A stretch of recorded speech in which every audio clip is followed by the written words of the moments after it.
Les agradecemos mucho el estar hoy aquí en un día y en un horario que quizás no son los más fáciles para muchos, pero que con seguridad la obra del doctor Diego Yunes, a quien me complace mucho presentar a continuación, merece que le dediquemos.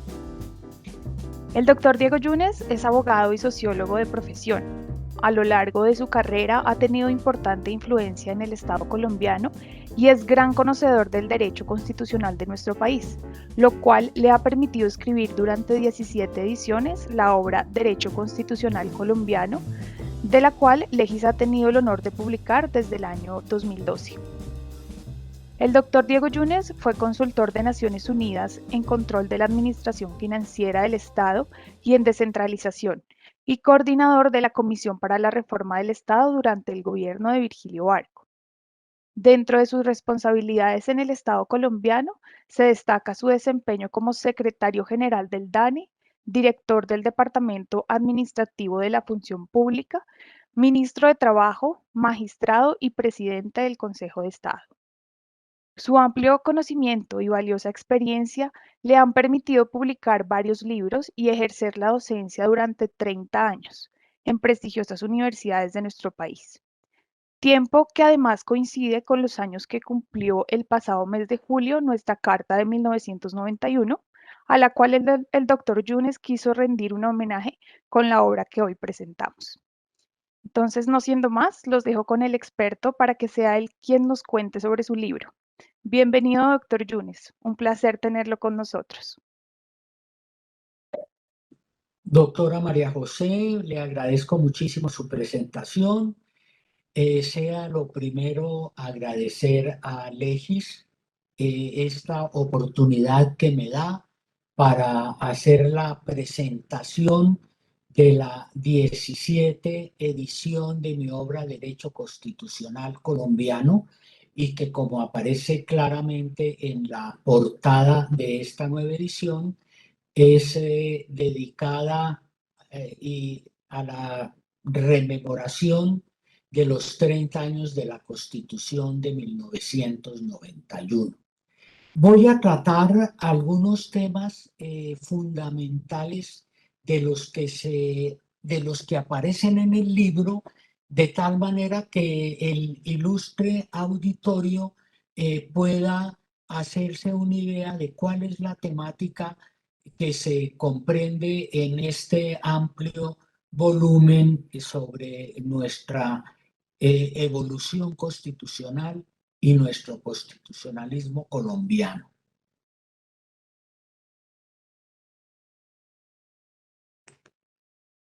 Necesariamente el libro tiene un capítulo introductorio que se denomina Breve Historia del Derecho Colombiano, del Derecho Constitucional Colombiano, porque eso ubica mucho a los lectores sobre cuáles han sido los procesos y las grandes transiciones constitucionales que hemos tenido en nuestro país en la época republicana y desde nuestra independencia hasta llegar a la Carta del 91, que realmente yo sí considero, y en el libro ellos se expresa, hay una fractura en el constitucionalismo colombiano.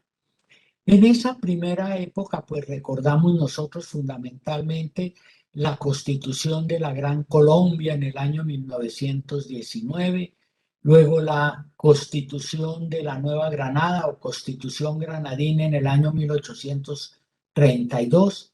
Hacemos referencia luego a la Constitución de 1843 y pasamos luego 10 años después al régimen centrofederal del año 53. Luego tenemos la Confederación Granadina en 1858 y terminamos lo que pudiera ser ese ciclo en la Constitución de Río Negro de 1863, una constitución muy, pero muy liberal, y casi tan liberal que Víctor Hugo dijo que era una constitución para ángeles. Realmente, porque le veía pues cierto carácter utópico. De todas maneras, desde el punto de vista doctrinario liberal, pues fue una constitución muy, muy importante. Luego y justamente con el propósito de enmendar, entre comillas, los que pudieran haber sido excesos de la Constitución del año 63, viene la Constitución del 86, que el propio Rafael Núñez, uno de sus inspiradores, la bautizó diciendo: necesitamos una constitución con centralización política y descentralización administrativa. Y realmente esa es la línea que sigue la Constitución del 86, que como los ilustrados oyentes en este auditorio virtual saben, duró más de 100 años rigiendo la vida republicana con todas sus virtudes, todos sus aciertos y seguramente también con todos sus errores que se tratan desde luego de corregir con la Constitución de 1991. Pero durante ese periodo, entre 1886 y 1991, hubo también unas reformas muy interesantes. Recordemos necesariamente el Acto Legislativo 3 de 1910, porque estableció en Colombia el control constitucional y dio las bases para el control de legalidad que suponía la implementación en el país de la jurisdicción de lo contencioso administrativo, ya no solamente hablando del Consejo de Estado como un órgano consultivo, sino definitivamente con un órgano de control judicial sobre los actos de la administración. Habría que mencionar dentro de ese recorrido histórico la reforma de López Pumarejo en el año 36, porque fue una reforma que puso el país al día y ya habló del derecho a la propiedad privada y el respeto a los derechos adquiridos. Habló ya de la libertad de cultos y de conciencia, de la libertad de enseñanza, de la asistencia pública como obligación del Estado, del derecho de huelga salvo en los servicios públicos. Esto va a tener después una modificación que veremos en su momento en el año de 1991. Pero lo que sí quiero marcar aquí es que se trató de una reforma que impulsó los derechos, pues no solo el de huelga, sino el derecho al trabajo como una institución que merecía particular protección por parte del Estado. Y cuando se habló de la propiedad, se reconocía la propiedad, pero también se dijo claramente allí: la propiedad es una función social que implica obligaciones. Eso permitió que posteriormente, muy seguidamente, el gobierno de esa época, de la denominada Revolución en Marcha, impulsara una reforma agraria muy importante con la Ley 200 del 36. La evolución del derecho agrario colombiano, esa ley es desde luego muy importante. Voy a pasar muy rápidamente por la reforma del 45 porque es una reforma fundamentalmente técnica, pero recordemos que allí se lleva la Contraloría a institución constitucional y se crean los departamentos administrativos que hoy forman parte de nuestra organización institucional. ¿Recuerdes el plebiscito del 57, que tuvo una gran participación ciudadana, incluso con presencia del voto femenino, que consagró varios derechos, particularmente para las mujeres, y resolvió que para evitar esa violencia partidista entre liberales y conservadores que nos costó por el orden de los 300.000 muertos, era necesario que los dos partidos tradicionales, liberal y conservador, se hicieran al manejo conjunto del Estado. Pero fue un manejo, si bien se frenó la violencia política de esa época generó una serie de inconformidades porque no podían participar en la vida pública sino quienes tenían la visión liberal y conservadora y frente nacionalista de la época.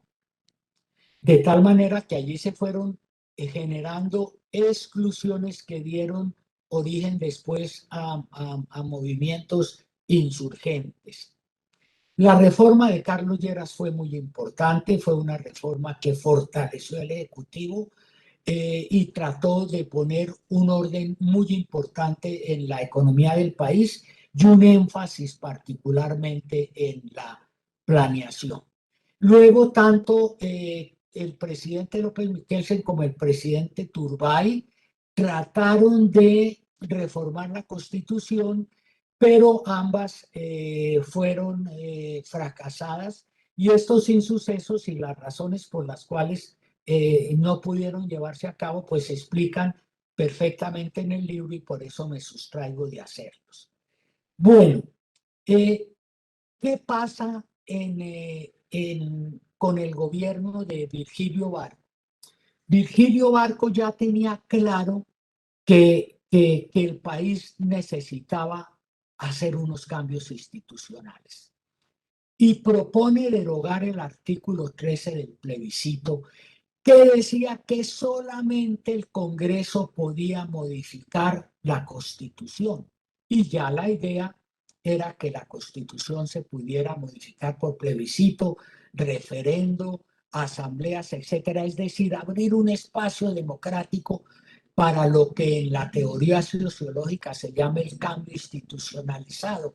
Es decir, que se prevea en una propia Constitución cuáles son los mecanismos para que ella misma evolucione, se innove y responda a las nuevas exigencias políticas, económicas y sociales que los tiempos impongan. De tal manera que la idea era muy interesante.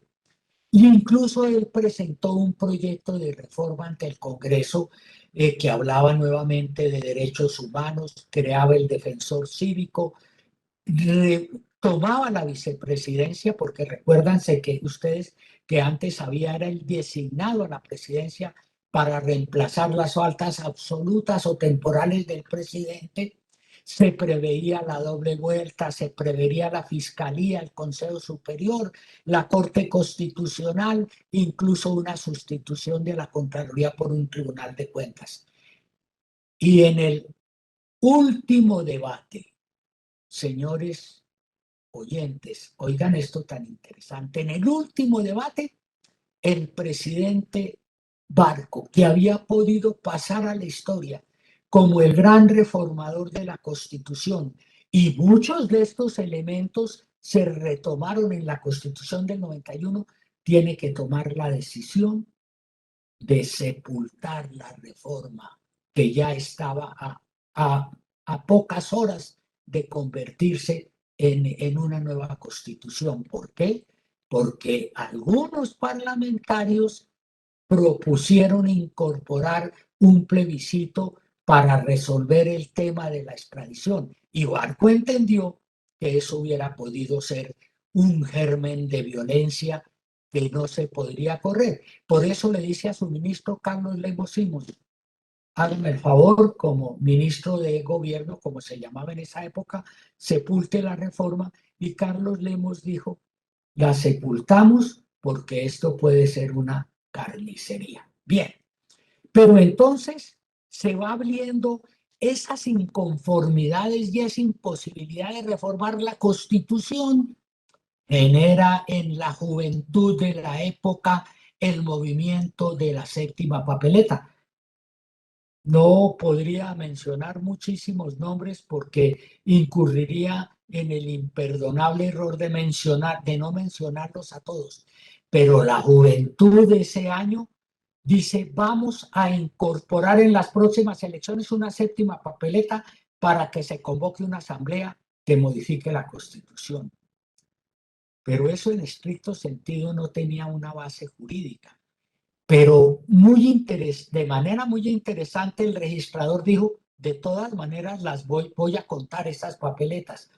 Entonces, contadas las papeletas es un hecho histórico, es un hecho sociológico que ya se sabía que un número muy importante de colombianos, particularmente los jóvenes, estaban pidiendo a gritos un cambio constitucional. Y entonces Barco toma las decisiones discutibles en su momento porque fueron por estado de sitio, pero la Corte Constitucional las declaró ajustados a la Constitución, de convocar una asamblea constituyente y posteriormente por un decreto también legislativo de estado sitio, el presidente Gaviria organiza esa constituyente, los requisitos y la forma del modus operandi de la constituyente, y es así como se crea la asamblea de los delegatarios del 91 que nos dieron esta nueva constitución. Bien, pero ahora hay dos magistrados que yo quisiera mencionar, el doctor Hernando Gómez Otálora y el doctor Morón, porque fueron los ponentes de las sentencias que permitieron llevar a cabo esta constitución. Bueno, ¿cuáles son los rasgos característicos de esta nueva constitución? Como tal y como explico yo en el libro. Bueno, pues yo creo que si nosotros quisiéramos hablar de una constitución dogmática, es decir, donde está la axiología y la principiología básica de esta nueva constitución, tendríamos que empezar por el preámbulo, porque el preámbulo dice que la nueva constitución debe permitir el fortalecimiento de la unidad de la nación, asegurar la vida, la convivencia, el trabajo, la justicia, la igualdad, la libertad y la paz. Ahí hay una declaración, ya hay un ideario que indudablemente tiene que servir como una gran orientación. Incluso ese preámbulo tuvo una forma conciliatoria, a mi juicio, muy interesante de resolver un tema, yo diría, sociopolítico. ¿Cuál es? La Constitución del 86 era una constitución confesional y los constituyentes del 91 consideraron que debíamos hacer el tránsito al Estado laico. Pero obviamente había que tener en cuenta que la mayoría de los colombianos son creyentes. Entonces, ¿cómo resolver el problema? Yo creo que lo resolvieron muy bien, porque invocan la soberanía del pueblo. Recuérdense que en las constituciones anteriores e incluso en el plebiscito se hicieron en nombre de Dios. Aquí se hace invocando la soberanía del pueblo, pero para no herir respetables sentimientos religiosos, se dice, pero invocando con la protección de Dios, de tal manera que fue una conciliación muy inteligente entre el tránsito al Estado laico, pero la necesidad de respetar en ese momento las creencias. Se trata también, desde el punto de vista dogmático, de tener una constitución más democrática y participativa, es decir, hacer el tránsito de la representación a la participación. Es decir, teníamos una democracia representativa que se traducía en las elecciones, pero era preciso buscar una democracia participativa mediante los nuevos mecanismos, entre otros los de reformar la Constitución a través de una asamblea, a través de un referéndum, etcétera, y estableciendo nuevos mecanismos de participación como las revocatorias de los mandatos y las consultas que aparecen. Todo esto está descrito debidamente en el libro, pero yo estoy tratando de hacer una síntesis para ver grandes contenidos. Sin duda, si hay algo muy, muy interesante y característico de la Constitución del 91, y es reconocido en foros internacionales como un referente que lo es la extensión de los derechos. Esa extensión de los derechos, el derecho a la vida, a la igualdad, a la intimidad, libre desarrollo de la personalidad, libertad de conciencia y de cultos, libertad de expresión, libertad de cátedra, de investigación, de aprendizaje, el debido proceso en actuaciones administrativas y judiciales, el habeas corpus, el derecho de asociación, el derecho de reunión, etcétera, de tal manera que hay un catálogo amplísimo de derechos que cubren un tema que para mí es muy importante y por eso lo consagro en el libro, no obstante que en algunos foros he visto que a algunos expositores no les gusta mucho el tema.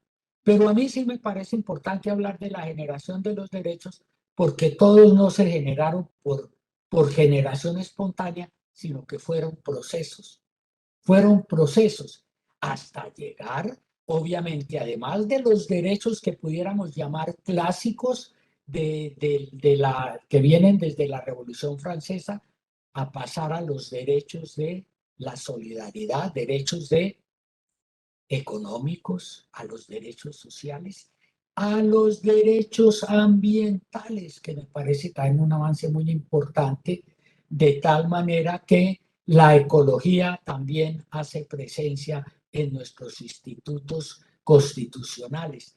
En los derechos es muy importante cuando se habla del tema y como se registra en un capítulo especial en el libro, hay grupos débiles, hay grupos vulnerables que merecen especial protección mediante acciones afirmativas del Estado.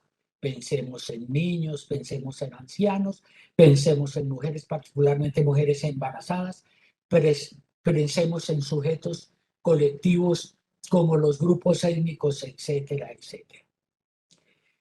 Pero no basta con hacer un enunciado de derechos. Es preciso incorporar a renglón segundo los institutos que permiten que esos derechos sean eficaces, sean reales y estén construyendo y siendo la base del tejido social.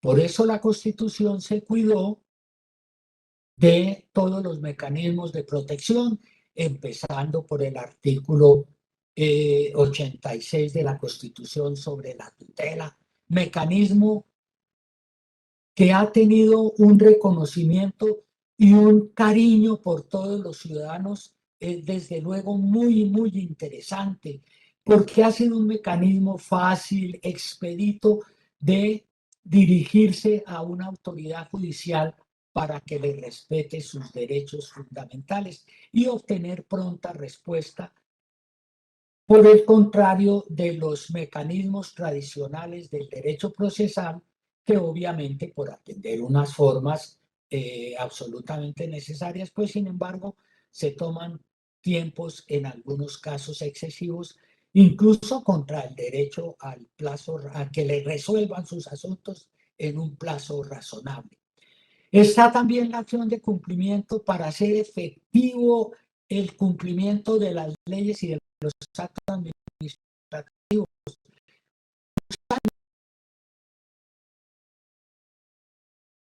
A la función legislativa tenemos que recordar que a partir de la nueva Constitución tenemos leyes estatutarias, que son leyes cuasi constitucionales, tenemos presa del gobierno, como las leyes de facultades extraordinarias, etcétera, otras leyes que tienen un régimen constitucional sui generis, como las leyes del plan de desarrollo, pero yo diría que la clasificación básica es leyes estatutarias, orgánicas, marco y leyes generales, pero obviamente en el libro se hacen otra serie de clasificaciones, pero me parece que estas son las fundamentales. Eso en cuanto a la función legislativa. Misión de control político sobre el Ejecutivo, tenemos en primer lugar los debates, las citaciones a los debates de los ministros y las citaciones solo a las comisiones constitucionales de los directores de departamento administrativo.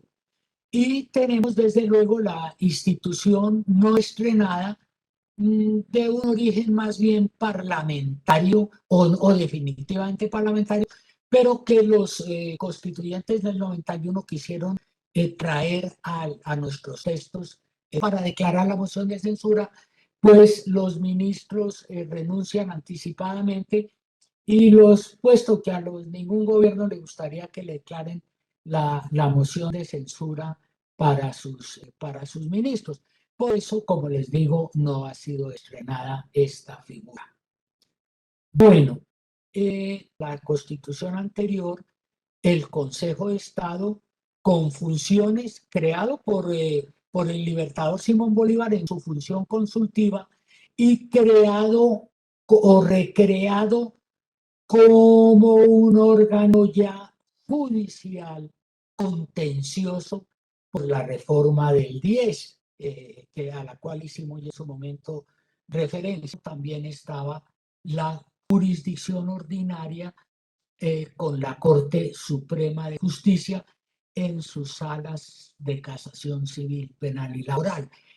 Pero había un control constitucional que lo ejercía la propia Corte Suprema de Justicia. Yo diría que hay varios momentos de ese ejercicio que me parecería bueno recapitular y quienes quieran tener, pues desde luego, mayor información, si se toman el trabajo de ir a las páginas de esta nueva edición, pues allá aparece cómo inicialmente el control constitucional lo hacía exclusivamente la Corte Suprema de Justicia a través de la Sala Plena integrada por civilistas, penalistas y laboralistas. En la reforma constitucional del 68, el presidente Carlos Lleras dijo, hay que echarle una miradita y no podemos dejar que el tema constitucional solo sea de especialistas en otras ramas y tenemos que incorporarle derecho público al tema del control constitucional y por eso propuso, y así pasó una enmienda constitucional creando una sala constitucional, pero dentro de la misma Corte. No por fuera de la Corte Suprema de Justicia, sino dentro de la misma Corte. Incluso después en la reforma constitucional de Turbay, que no duró sino 2 años, porque fue declarada inexequible, esta sala se amplió en el número y se le dio la posibilidad de que tomara las decisiones exclusivamente ellas.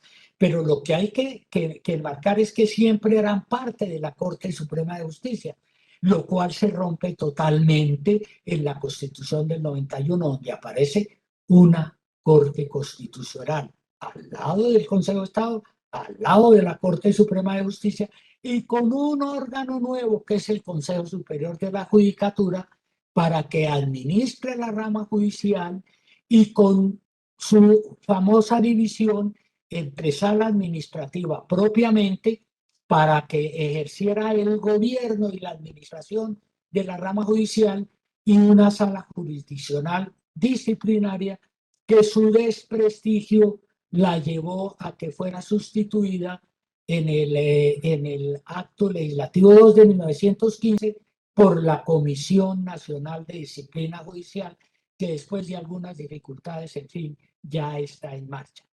Entonces, en la rama judicial tenemos la aparición de la Corte Constitucional, la aparición del Consejo Superior de la Judicatura, hoy en su sala administrativa nomás, la Comisión Nacional de Disciplina Judicial, pero aparece también la Fiscalía General de la Nación.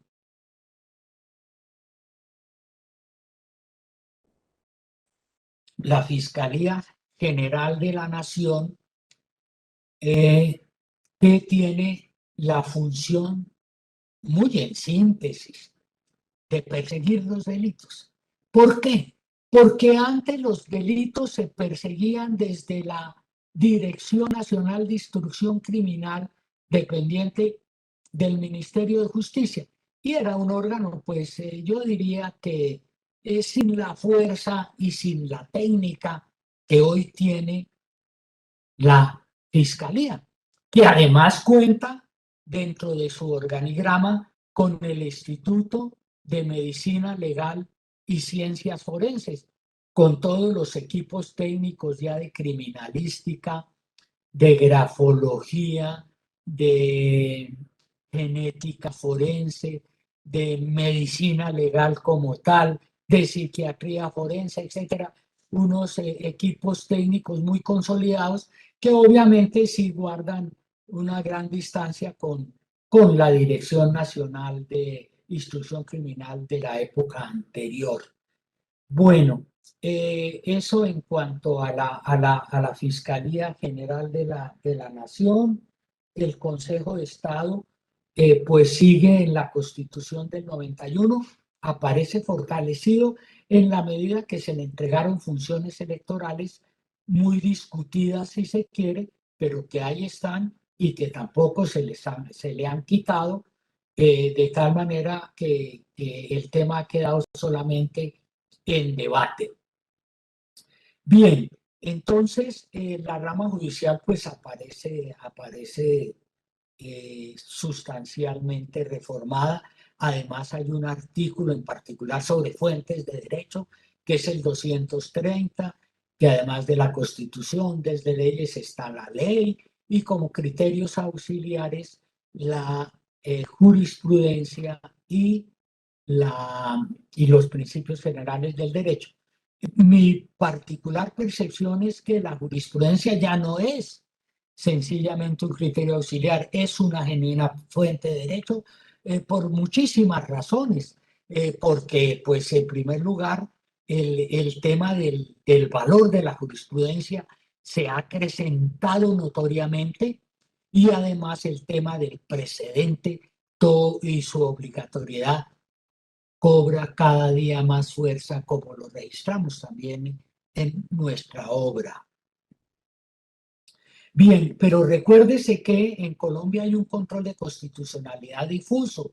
Si bien la Corte Constitucional tiene pues unas funciones grandísimas en la medida de que es el órgano de cierre de los derechos fundamentales a través de la revisión de las acciones de tutela, tiene desde luego el control sobre la exequibilidad o inexequibilidad de las leyes, sobre los decretos con fuerza de ley, sobre las declaratorias de los estados de excepción, sobre los tratados internacionales, sobre las leyes que se quieren ocupar de referendos, de plebiscitos, etcétera, etcétera, de tal manera que tiene unas competencias amplísimas, pero al Consejo de Estado le queda el control constitucional de los demás decretos, es decir, de los decretos reglamentarios. Son importantísimos porque son los que aterrizan la ley, los que permiten la aplicación de la ley, y son innúmeros de los secretos ejecutivos pues que el gobierno dicta permanentemente, y de los decretos especiales, de tal manera que hay un campo de control constitucional muy, pero muy interesante por parte del Consejo de Estado. Bien, pero también tenemos dentro de la que podemos llamar la Constitución Orgánica, la Procuraduría General, la Contraloría General de la Nación, la Auditoría General de la Nación y la Defensoría del Pueblo.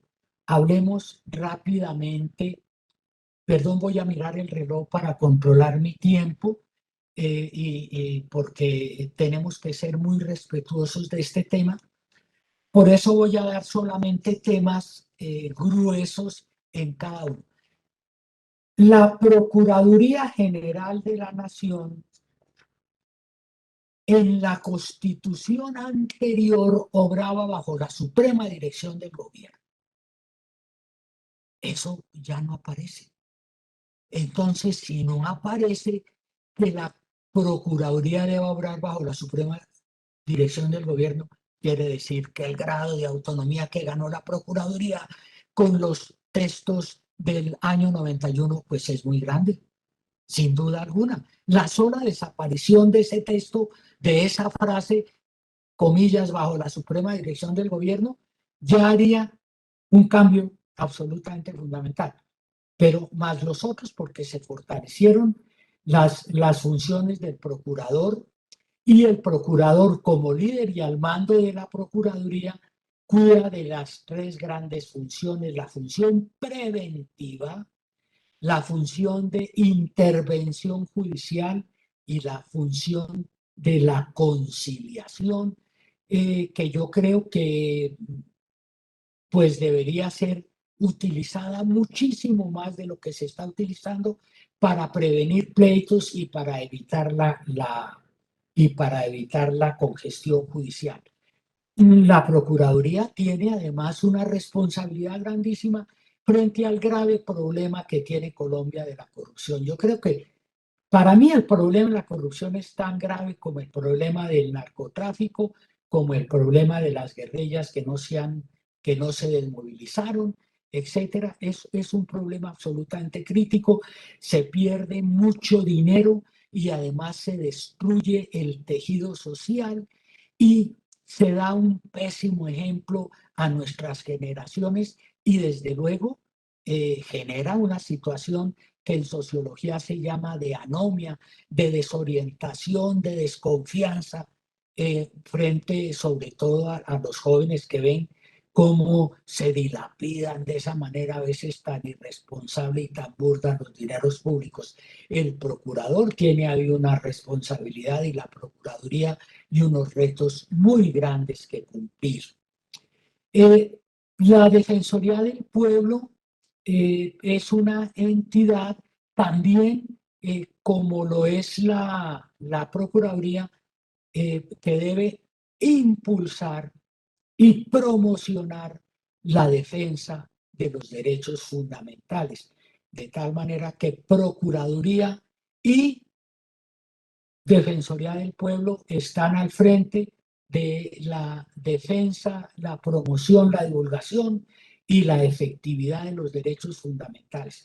Recordemos que la Defensoría del Pueblo fue recientemente modificada con el Acto Legislativo 2 del 2015. Ahí tomó muchísimo más autonomía y además después se dieron unas facultades extraordinarias para modificarla.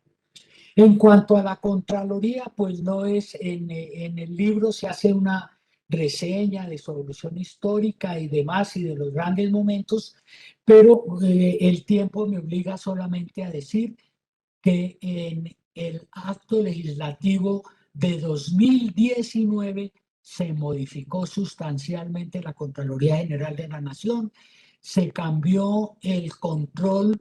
Recuerden que el control previo lo había eliminado la Contraloría y lo cambió por un control posterior y selectivo. Pero en el acto legislativo del año 2019 se habla ya de un control concomitante y preventivo con unos requisitos allí expresamente para su utilización y se amplían de una manera pero muy notoria las facultades del Contralor General de la República.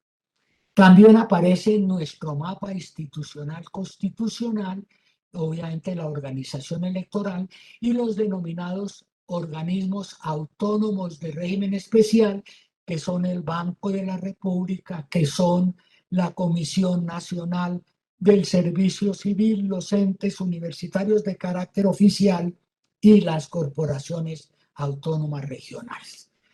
Bueno, ya ante el apremio del tiempo y pues obviamente el libro finaliza con unos temas procedimentales sobre cómo el derecho procesal constitucional y desde luego se mencionan y registran todas las 55 reformas. Pero como no podía referirme a ellas en tan poco término, yo diría que las reformas, si a mí me dijeran que enumerara 5 reformas fundamentales de esas, escogiera esas, de esas 55, yo diría las reformas a las regalías, las reformas a la sostenibilidad fiscal, las reformas al sistema general de participaciones, obviamente las reformas que incorporaron a la Constitución, los actos legislativos para hacer viable el proceso de paz y en el 2015 la prohibición de las reelecciones. Este acto legislativo 2015 también trató de cambiar el sistema de gobierno judicial, pero fue declarado, incluso de crear una comisión de aforados para justamente para juzgar a los funcionarios aforados, pero estas dos últimas instituciones fueron declarados inexequibles por nuestra Corte Constitucional. Entonces, ¿cuáles son los grandes cambios que se observan y sobre los cuales se hace énfasis en esta obra cuya 17 edición, gracias a ustedes, queridos lectores, eso no es mérito mío en absoluto, es ustedes que han tenido la amabilidad, la generosidad, el estímulo y la motivación para que yo siga en este tema con el honor que me hacen de haber leído el libro y de haber permitido el agotamiento de las ediciones, lo cual me obligó también a estar permanentemente tras la actualización de la obra, de tal manera de darla a nuestros profesores como sencillamente una guía, porque nunca he pretendido sustituir en manera alguna a los profesores, sino sencillamente ser una guía y una memoria eh, para sus preparatorios, para sus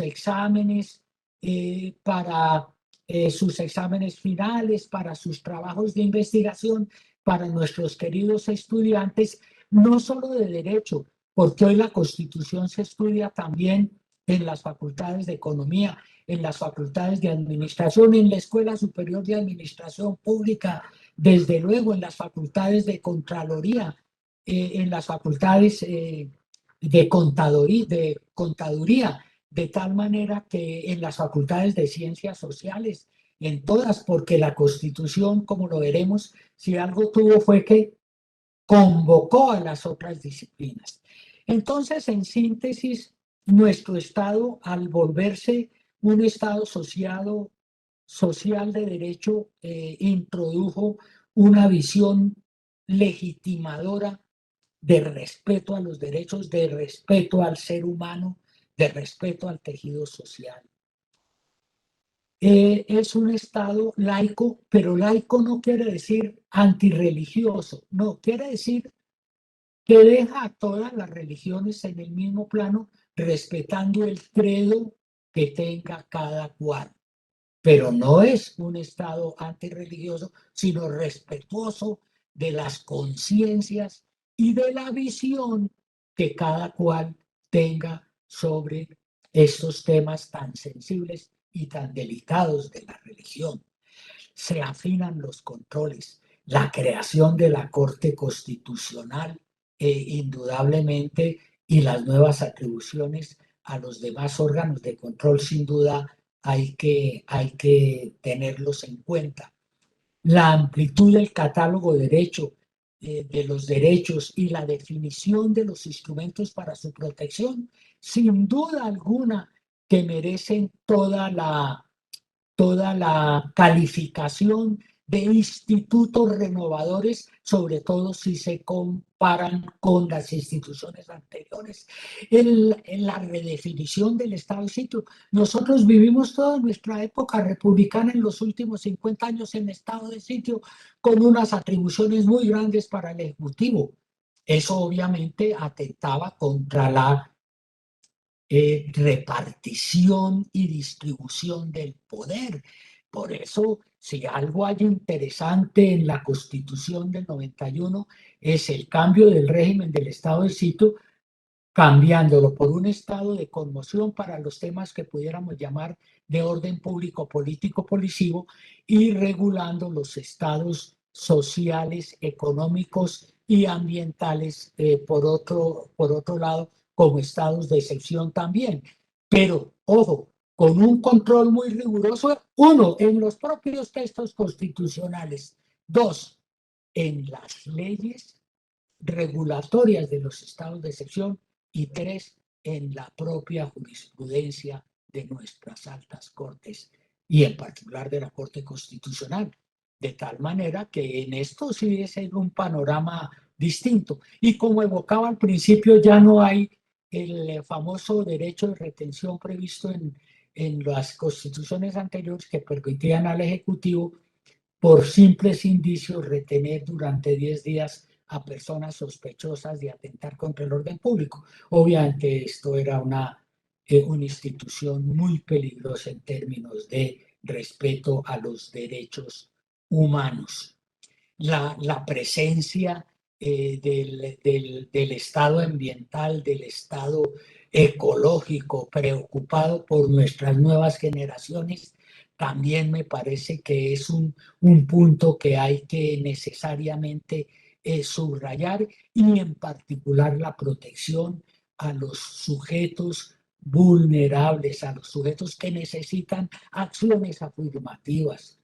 Eso es también digno de mención. Pensemos en los niños, pensemos en los adultos mayores, en las mujeres, la mujer en estado de embarazo, la mujer cabeza de familia. Eso es un tema muy, muy importante. Y la internacionalización de la Constitución. La Constitución en un mundo globalizado no es aislada. El artículo 93 de la Constitución ya nos lleva a los tratados internacionales reconocidos por Colombia y a tener referentes internacionales muy importantes. Un ejemplo, la Convención Americana de Derechos Humanos. Es un referente y ese referente se ha usado, y etcétera, etcétera. La Declaración de los Derechos Humanos, etcétera. De tal manera que la Constitución pues está globalizada. Eso es un hecho que no podemos desconocer. Sin embargo, dentro de la variada jurisprudencia que hay, a mí me gusta particularmente una sentencia de la Corte Constitucional que dice que no pongamos a pelear los ordenamientos jurídicos internos con los ordenamientos internacionales, sino tratemos de buscar un diálogo entre ellos. Eso me parece interesante. No creo que esa jurisprudencia haya tenido el desarrollo que por lo menos yo hubiera querido, pero sí interesante plantearle a los lectores que eso ha estado en algún momento sobre el tapete en la jurisprudencia de la Corte Constitucional. Así pues, el tema es denso, el tema es interesante, el tema es apasionante.